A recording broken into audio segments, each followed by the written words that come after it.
नमस्कार साथियों, स्वागत है आपका अपने YouTube चैनल दातार क्लासेस में। तो आज की वीडियो में हम डिस्कस करेंगे उद्यानिकी और जल संसाधन से रिलेटेड जो भी इम्पोर्टेंट स्कीम्स हैं उनके बारे में, और ये हम डिस्कस करेंगे राजस्थान की आर्थिक समीक्षा 2022-23 के आधार पर। तो चलिए स्टार्ट करते हैं। उद्यानिकी के क्षेत्र की बात करें तो इसमें फर्स्ट स्कीम है राष्ट्रीय बागवानी मिशन, जिसको अपन शॉर्ट में बोलते हैं NHM। इसमें कुल चयनित जिलों की बात करें तो ये है 24 डिस्ट्रिक्ट। तो राष्ट्रीय बागवानी मिशन के तहत कितने जिलों का चयन किया गया है राजस्थान में? तो 24 जिलों का चयन किया गया है, याद रखिए। दूसरी स्कीम है प्रधानमंत्री कृषि सिंचाई योजना सूक्ष्म सिंचाई। इसके अंदर सेंटर और राज्य का अनुपात है 60:40, और ये योजना है ड्रिप और फव्वारा पद्धति पर आधारित। तो इसके अंदर जो है ड्रिप और फव्वारा पद्धति पर आधारित जो है संसाधन लगाए जाते हैं, और इस योजना का नाम है प्रधानमंत्री कृषि सिंचाई योजना सूक्ष्म सिंचाई। तीसरी स्कीम है प्रधानमंत्री कुसुम योजना कंपोनेंट बी के नाम से, और इसके अंदर जो है सौर ऊर्जा पर आधारित पंप लगाए जाते हैं। ये है प्रधानमंत्री कुसुम योजना। ध्यान रखिए, इसके अंदर क्या लगाए जाते हैं? सौर ऊर्जा पर आधारित पंप लगाए जाते हैं। 2010-11 से 2022 तक बात करें तो कुल जो अब तक सौर ऊर्जा पर आधारित पंप स्थापित हो चुके हैं उनकी संख्या है 92,845। तो 92,845 जो है सौर ऊर्जा पंप स्थापित हो चुके हैं प्रधानमंत्री कुसुम योजना के तहत। इसमें जो अनुदान दिया जाता है कुसुम योजना में, वो दिया जाता है 60% का। ठीक है, तो 60% का अनुदान सरकार देती है। 60% में से भी बात करें तो आधा सेंटर देता है और आधा देता है राज्य, और बाकी का जो 40% है वो कंज्यूमर को स्वयं को वहन करना पड़ता है। नेक्स्ट स्कीम है राष्ट्रीय कृषि विकास योजना RKVY। ठीक है, इसके अंदर जो कार्यक्रम है वो है उद्यानिकी विकास कार्यक्रम, और एक है वेजिटेबल क्लस्टर निर्माण। तो दो तरीके के जो है इसके अंदर कार्यक्रम चलाए जाते हैं। एक तो है उद्यानिकी विकास से संबंधित, और सिटियों के अंदर जो है वेजिटेबल क्लस्टर का निर्माण राष्ट्रीय कृषि विकास योजना के तहत किया जाता है।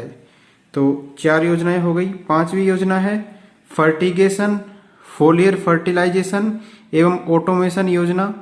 तो ये योजना है 2019-20 से क्रियान्वित की जा रही है। इसके अंदर क्या किया जाता है कि जैसे जल में घुलनशील जो पोषक तत्व है ये प्रोवाइड किए जाते हैं किसानों को, और ये इस फर्टिगेशन का अर्थ होता है ये जल में घुलनशील पोषक तत्व। ठीक है, ऑटोमेशन का अर्थ होता है बूंद बूंद सिंचाई से। तो इस योजना के अंदर जो पोषक तत्व है वो इस तरीके से प्रोवाइड किए जाते हैं कि वो जल में घुलनशील रहे, और सिंचाई जो है इसके अंदर बूंद बूंद सिंचाई को बढ़ावा दिया जाता है। क्रियान्वयन किया जा रहा है इसका 2019-20 से। अब हम बात करेंगे कृषि विपणन से संबंधित योजनाओं के बारे में। कृषि विपणन निदेशालय की बात करें तो ये 1974 के अंदर बना है कृषि विपणन निदेशालय। कृषि विपणन से संबंधित जो महत्वपूर्ण योजनाएं हैं वो है राजीव गांधी कृषक साथी सहायता योजना। तो अगर इस योजना के अंदर ऐसा होता है कि अगर मृत्यु हो जाती है किसी भी कृषक की, तो या तो कृषक हो सकता है या खेतीहर मजदूर हो सकता है या हमाल हो सकता है, तो इनको जो है ये सहायता प्रदान की जाती है। अगर खेत में कार्य करते समय मृत्यु हो जाती है तो 2 लाख रुपए की सहायता राजीव गांधी कृषक साथी योजना के तहत प्रोवाइड की जाती है। दूसरी है विपणन के अंतर्गत योजना किसान कलेवा योजना। किसान कलेवा योजना कलेवा से स्पष्ट है कि अगर कोई किसान मंडी में विक्रय के लिए जाता है अपनी फसल का, तो उसको अनुदानित दर पर जो है गुणवत्तापूर्ण भोजन दिया जाता है। तो ये इसका उद्देश्य है किसान कलेवा योजना का। तीसरी स्कीम है महात्मा ज्योतिबा फुले मंडी श्रमिक कल्याण योजना। ये महत्वपूर्ण है योजना। ये योजना कब से चलाई जा रही है? 2015 से चलाई जा रही है। इसके अंदर जो सहायता दी जाती है वो क्या क्या है? तो पहला है इसके अंदर प्रसूति सहायता, दूसरा है इसमें पितृत्व अवकाश, तीसरा है इसमें विवाह के लिए सहायता भी दी जाती है, और इसके अलावा पुत्र और पुत्री को जो है छात्रवृत्ति की सुविधा भी दी जाती है, और इसके अलावा चिकित्सा सहायता भी दी जाती है। तो ये योजना है महात्मा ज्योतिबा फुले मंडी श्रमिक कल्याण योजना। तो इसमें अगर जो है अनुगत्याधारी कोई भी महिला है तो उसको जो है अधिकतम 2 प्रसूति अवधि के लिए, मतलब 2 प्रेगनेंसी के लिए अकुशल श्रमिक के रूप में निर्धारित जो प्रचलित मजदूरी है उस पर 45 दिवस की मजदूरी के समान सहायता राशि दी जाती है। मतलब 45 दिन का जितना भी जो है उसका मजदूरी है उसके समान उसको सहायता दी जाती है। कौन सी योजना है ये? महात्मा ज्योतिबा फुले मंडी श्रमिक कल्याण योजना। तो महिला को दी जाती है 45 दिन की मजदूरी। और पिता की बात करें, ठीक है, पितृत्व अवकाश के रूप में जो पिता है तो 2 प्रसूति के लिए उसको 15 दिवस की जो है मजदूरी के समान सहायता दी जाती है। इसके अलावा विवाह के लिए भी इसके अंदर सहायता दी जाती है। अगर कोई अनुज्ञप्तिधारी महिला है, ठीक है, तो महिला है तो खुद की शादी के लिए 50,000 रुपये की सहायता दी जाती है। और अगर पुत्र या पुत्री हुआ है किसी भी महिला या पुरुष के, तो उसकी शादी के लिए, ठीक है, किसी भी महिला या पुरुष की पुत्रियों के लिए है 50,000 रुपये की जो है ये सहायता दी जाती है। और अधिकतम 2 बच्चों के लिए ही ये दी जाती है, ठीक है। 2 पुत्रियों के विवाह के लिए 50,000 रुपये की सहायता इसमें दी जाती है। इसके अलावा छात्रवृत्ति की बात करें तो अगर पुत्र या पुत्री 60% से अधिक अंक प्राप्त करता है तो उसको छात्रवृत्ति दी जाती है आगे पढ़ने के लिए। इसके अलावा चिकित्सा सहायता दी जाती है। गंभीर बीमारी के अंदर कोई भर्ती हुआ है तो उसके लिए उसको अधिकतम जो है 20,000 रुपये की सहायता इसके अंतर्गत दी जाती है। तो याद रखिए 2015 से चालू है। 45 दिन की मजदूरी दी जाती है महिलाओं को, 15 दिन की पुरुष को, विवाह के लिए 50,000 रुपये, पुत्री या पुत्री के लिए जो छात्रवृत्ति दी जाती है 60% से अधिक की, और गंभीर बीमारी के अंदर भर्ती होने पर 20,000 रुपये की सहायता इसमें प्रोवाइड की जाती है। नेक्स्ट स्कीम है कृषक उपहार योजना। तो कृषक उपहार योजना, इसके अंतर्गत एक पोर्टल है ई नाम पोर्टल। अगर कोई भी कृषक इस पोर्टल के माध्यम से जो है अपनी फसल को बेचता है तो उस पर एक कूपन दिया जाता है, ठीक है। 10,000 या उससे गुणक, जैसे 10,000, 20,000, 30,000 इतने की बिक्री करता है इनाम पोर्टल के माध्यम से, तो उसको एक कूपन प्रोवाइड करवाया जाता है। इनाम पोर्टल की बात करें तो ये कब से स्टार्ट हुआ है? ये स्टार्ट हुआ है 1 जनवरी 2022 से। तो याद रखिए इनाम पोर्टल है, कब से स्टार्ट हुआ है? 1 जनवरी 2022 से। कृषि विपणन बोर्ड की बात करें तो ये 1974 में स्थापित हुआ है। राजस्थान कृषि प्रसंस्करण, कृषि व्यवसाय एवं कृषि निर्यात प्रोत्साहन नीति कब बनी? ये डेट पूछ सकता है। ये किसने बनाई है? कृषि विपणन बोर्ड ने ही बनाई है ये। और ये जो है 12 दिसंबर 2019 को जारी की गई है। कौन सी नीति है ये? राजस्थान कृषि प्रसंस्करण, कृषि व्यवसाय एवं कृषि निर्यात प्रोत्साहन नीति। कृषक कल्याण कोष, जिसको अपन K3 के नाम से जानते हैं, इसका गठन किया गया है 16 दिसंबर 2019 को। तो कृषक कल्याण कोष की डेट पूछ सकता है, कब स्थापित हुआ है? 16 दिसंबर 2019, याद रखिए। नेक्स्ट स्कीम है विपणन के अंतर्गत प्रधानमंत्री सूक्ष्म खाद्य प्रसंस्करण उद्योग उन्नयन योजना। इसके अंदर भी अनुपात वही है 60:40 का। और इसके अंदर जो नोडल विभाग है वो है कृषि विपणन बोर्ड। अब हम डिस्कस कर लेते हैं जल संसाधन से रिलेटेड जो हम महत्वपूर्ण फैक्ट और योजनाएं हैं उनके बारे में। जल संसाधन की बात करें तो राजस्थान का देश के अंदर स्थान है 10वां स्थान। राजस्थान में वर्तमान के अंदर 8 वृहद परियोजनाएं चलाई जा रही है, 5 मध्यम चलाई जा रही है और 41 लघु सिंचाई परियोजनाएं जो है अभी क्रियान्वित की जा रही है। 8 वृहद परियोजनाएं कौन कौन सी है? इनके नाम है नर्मदा नहर परियोजना, परवन, तीसरा है धौलपुर लिफ्ट मरुक्षेत्र हेतु जल पुनर्गठन परियोजना, नवनेरा बांध, ऊपरी उच्च स्तरीय नहर, पीपल खूंट और काली तीर लिफ्ट। तो इस तरीके से ये 8 वृहद परियोजनाएं चलाई जा रही है। 5 मध्यम स्तर की परियोजनाएं क्रियान्वित की जा रही है। कौन कौन सी है? ये है गरदड़ा, ताकली, गागरीन, लासी और हथिया देह।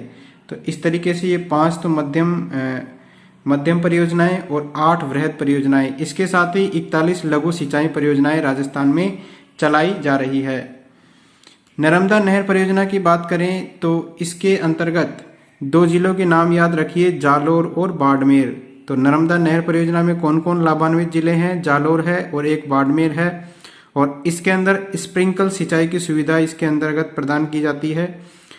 2023-24 तक इसको पूर्ण किया जाना प्रस्तावित है। ठीक है, तो जालोर और बाड़मेर के क्षेत्र में स्प्रिंकलर सिंचाई की जाएगी नर्मदा नहर परियोजना के अंतर्गत। नेक्स्ट है इसमें नवनेरा बैराज। नवनेरा बैराज जो है ERCP eastern Rajasthan canal project इसका मुख्य हिस्सा है और ये जो है 2023-24 तक पूर्ण होगी नवनेरा बैराज परियोजना। नेक्स्ट परियोजना है धौलपुर लिफ्ट। इसके अंदर 30 मेगावाट सौर ऊर्जा उत्पादन संयंत्र की स्थापना है। इस लिफ्ट परियोजना का मुख्य हिस्सा है ये।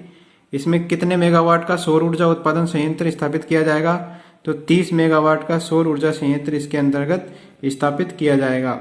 नेक्स्ट है परवन वृहद परियोजना। इसके अंदर जो है वृहद परियोजना ये एक बहुउद्देशीय परियोजना है। इसके अंदर पेयजल के साथ साथ सिंचाई और विद्युत का उत्पादन ये तीनों काम किए जाएंगे, इसलिए इसको बोलते हैं वृहद बहुउद्देशीय परियोजना। तो परवन वृहद परियोजना ये झालावाड़ के परवन नदी पर जो है चलाई जा रही है। ठीक है, इससे जो लाभान्वित जिले हैं सिंचाई के लिए लाभान्वित जिले वो है कोटा, बारा और झालावाड़। 3 जिले हैं, कोटा, बारा और झालावाड़। और विद्युत का उत्पादन किया जा रहा है इस नदी के पानी से और ये 2970 मेगावाट विद्युत का उत्पादन किया जा रहा है इससे। नेक्स्ट है राजस्थान जल क्षेत्र आजीविका सुधार परियोजना, इसको शॉर्ट में बोलते हैं RWSLIP। ये जो है जायका इम्पोर्टेंट है, ये Japan international corporation agency Japan की है, इसके द्वारा वित्त पोषित है। ये अप्रैल 2017 से चलाई जा रही है और कब तक चलेगी? ये मार्च 2025 तक चलेगी। कौन सी योजना है ये? जल क्षेत्र आजीविका सुधार परियोजना है और 27 जिलों के अंदर जो है 137 सिंचाई परियोजनाएं इस परियोजना के अंतर्गत जो है चलाई जा रही है। ठीक है, तो जायका के द्वारा वित्त पोषित है। 2017 से 25 तक जो है 8 वर्ष का इसका जो है कार्य रहेगा। ठीक है, 8 वर्ष की अवधि है इसकी। नेक्स्ट है राजस्थान मरुक्षेत्र हेतु जल पुनर्गठन परियोजना, जिसको शॉर्ट में बोलते हैं RWSRPD। ठीक है, ये है NDP न्यू डेवलपमेंट बैंक के द्वारा वित्त पोषित और इसका लाभ किस किस को मिलेगा? श्रीगंगानगर, हनुमानगढ़, चूरू, नागौर, बीकानेर, झुंझुनू, सीकर, जोधपुर, जैसलमेर और बाड़मेर। तो कुल 10 जिलों को लाभ मिलेगा। कौन सी ये परियोजना का? RWSRPD का NDB के द्वारा वित्त पोषित है। ऊपर वाली जो है आजीविका सुधार परियोजना किसके द्वारा थी? जायका जापान इंटरनेशनल कॉरपोरेशन एजेंसी के द्वारा। और पुनर्गठन से संबंधित जो परियोजना है वो है NDP के द्वारा वित्त पोषित। इसकी जो समयावधि है वो है 5 साल की। नेक्स्ट है राष्ट्रीय विद्युत जल विज्ञान योजना। ठीक है, राष्ट्रीय जल विज्ञान योजना ये स्टार्ट हुई थी 2016-17 से और ये जो है जल शक्ति मंत्रालय के द्वारा चलाई जा रही है। विश्व बैंक के द्वारा ये वित्त पोषित है। कौन सी योजना है? राष्ट्रीय जल विज्ञान योजना। और ये जो है 100% इसके अंदर केंद्र के द्वारा जो है ये चलाई जा रही है। ठीक है, विश्व बैंक के द्वारा है ये वित्त पोषित। इस योजना के अंदर जो है SCADA system, SCADA supervisory control and data acquisition system लगाया गया है। तो पहला जो है इसके अंदर बीसलपुर बांध के अंदर ये स्काडा सिस्टम लगाया गया है। कौन सी योजना है? राष्ट्रीय जो है राष्ट्रीय जल विज्ञान परियोजना। ठीक है, कौन सी परियोजना है? राष्ट्रीय जल विज्ञान परियोजना है ये।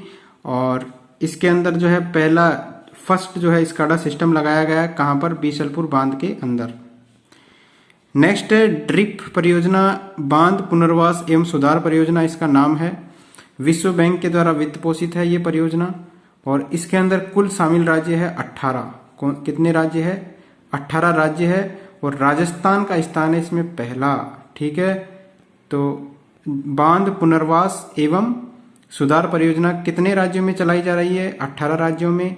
इसमें से राजस्थान का स्थान है पहला। विश्व बैंक के द्वारा ये वित्त पोषित है। नेक्स्ट है ईस्टर्न राजस्थान कैनल प्रोजेक्ट। ये है ERCP जिसको अपन शॉर्ट में बोलते हैं। इसका उद्देश्य है 13 जिलों में, राजस्थान के जो 13 जिले हैं उसके अंदर 2051 तक पेयजल की सुविधा प्रदान करना और 2 लाख हेक्टेयर जो है भूमि में सिंचाई की सुविधा प्रदान करना इसका उद्देश्य है। नेक्स्ट बात करते हैं उपनिवेशन विभाग। ये जो है IGNP इंदिरा गांधी नहर परियोजना जो है इसके अंदर भूमि आवंटन करने का काम करता है। कौन सा विभाग? उपनिवेशन विभाग। अब जो है बात कर लेते हैं भूमि के जो जल है उसके लिए जो योजनाएं चलाई जा रही है उनके बारे में। इसमें पहली योजना है अटल भूजल योजना।